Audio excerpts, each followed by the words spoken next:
অনেকদিন পর গিয়েছিলাম আমি বর্ধমান, আর বান্ধবীর সাথেও দেখা হয়ে গিয়েছিল, তো দুজন মিলে একটু ঘুরছিলাম।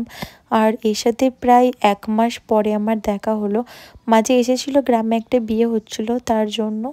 তো চলো আমরা গেছিলাম একটু চা খেতে, আর এখানে চাটা খুব ভালো বানায় এই দিদিটা। তো আমরা এখানে একটু চা খেয়ে ভাবলাম আজকে বিরিয়ানি খাবো, কারণ অনেক দিন একসাথে বিরিয়ানি খাওয়া হয় না, তার জন্য তো চলে গেলাম আমরা দাওয়াতে বিরিয়ানি খেতে। আর আসমার সাথে কিন্তু আসমার বড় এসেছিল, আর আমি গিয়েছিলাম আমার মায়ের সাথে। তো সবাই মিলে আমরা একটু বিরিয়ানি খেয়ে নিলাম। খাওয়া দাওয়া করার পরে আসমা কিন্তু চলে গেল বাড়ি, কারণ ওরা যেহেতু বাসে এসেছিল আর বাসে বাড়ি যেতে টাইম অনেকটাই লেগে যাবে তার জন্য।